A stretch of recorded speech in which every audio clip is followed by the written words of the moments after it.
오늘의 주요 뉴스 함께 살펴보겠습니다. 첫 번째 소식입니다. 정부가 9.19 군사 합의의 효력을 전부 정지시켰습니다. 이는 북한 정권의 오물풍선 도발에 대응해 대북 확성기 방송과 군사훈련이 가능하도록 한 조치입니다.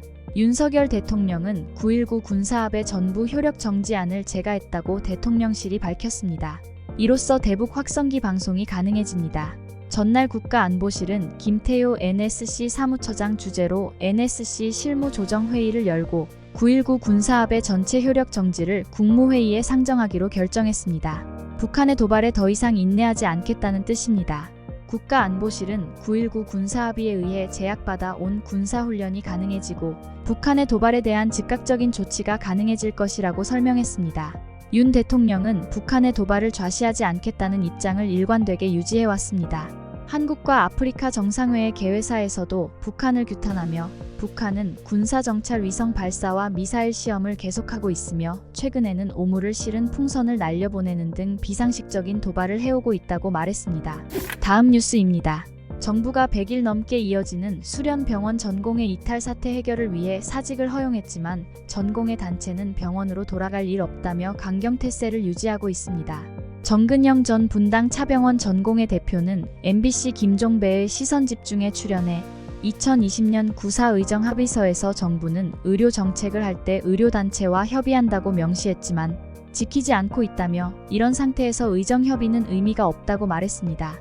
구사의정 합의서는 2020년 정부와 의료계가 코로나19 팬데믹 대응을 위해 의대 정원 등 4개 주요 의료정책을 논의하기로 한 합의사항입니다.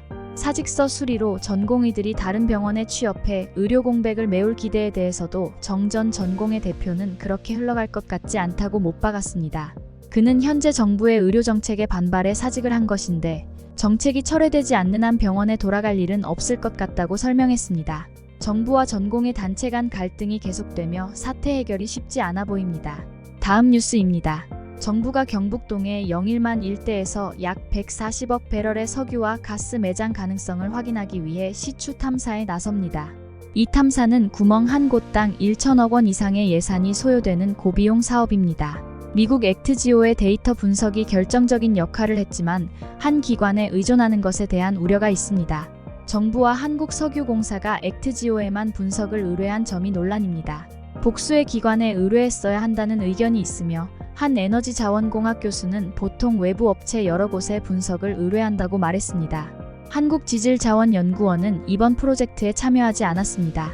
연구원 관계자는 이번 프로젝트는 정부 발표를 보고 알게 됐다고 말했습니다. 석유공사는 한 곳에만 분석을 의뢰하는 경우도 있다며 이번 프로젝트의 경우 심해 전문 분석이 필요해 액트지오에 맡겼다고 설명했습니다. 산업통상자원부도 심해 전문 분석 기관이 많지 않다고 덧붙였습니다. 다음 뉴스입니다.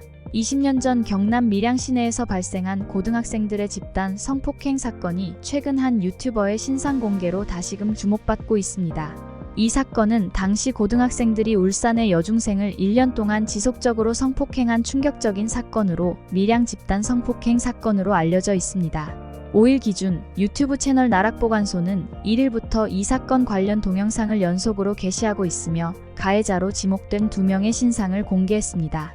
영상에서는 2명의 가해자에 대한 이름, 얼굴, 주소, 직업 등이 노출되었으며 이를 통해 가해자들의 현재 모습이 밝혀졌습니다. 가해자 A씨는 경북 청도의 한 식당에서 일하며 가족과 평범한 일상을 살고 있었으나 불법 건축물에서 영업한 사실이 드러나 영업 정지 처분을 받았습니다. 또 다른 가해자 B씨는 경남 김해의 한 수입차 판매업체에 근무 중이며 호화롭게 생활하는 모습이 담겨 있습니다. 영상 공개 후 B씨 역시 해고되었습니다. 밀양 집단 성폭행 사건은 2004년 경남 밀양에서 44명의 남학생이 울산의 여중생을 1년간 집단 성폭행한 사건입니다. 가해자들은 86년에서 88년생의 고등학생으로 10명이 기소되고 20명이 소년원에 송치되었으며 14명은 공소권 없음으로 결정되었습니다. 이 사건은 범행의 잔혹성과 경찰 수사의 문제점, 가해자들 부모의 2차 가해 등으로 인해 큰 논란을 일으킨 바 있습니다. 이번 신상 공개와 관련된 후폭풍은 앞으로도 계속될 것으로 보입니다. 다음 뉴스입니다. X, 트위터가 공식적으로 음란 콘텐츠를 허용한다고 발표했습니다. 이는 X가 음란 콘텐츠 유통을 제한하지 않겠다는 지지를 선언한 것입니다. X는 합의된 성적 콘텐츠는 예술이라며 이용자들의 합의된 성적 콘텐츠 게시를 공식적으로 허용한다고 밝혔습니다. 다만 어린이 대상의 성인 콘텐츠나 합의되지 않은 성인 콘텐츠는 제한되며 성인 콘텐츠에는 경고 표시가 필요합니다. 인공지능으로 생성된 음란 콘텐츠도 제한됩니다. 미국 경제지 포처는 X가 올리팬스 모델을 모방하고 있다고 평가했습니다. X는 유료 구독형 서비스인 X 프리미엄을 통해 크리에이터와 사용자의 상업적 관계를 구축하려 합니다. 이러한 행보는 X를 운영하는 테슬라 CEO 일론 머스크의 초기 구상과 X의 악화하는 경영 상황의 결과로 풀이됩니다. 머스크는 X 인수 직후 구독 모델 구축을 강조했으며 2028년까지 광고 비중을 45%로 줄이겠다고 밝혔습니다. 그러나 2023년 X의 월간 이용자 수는 15% 감소했고 광고 수익은 54% 급감했습니다.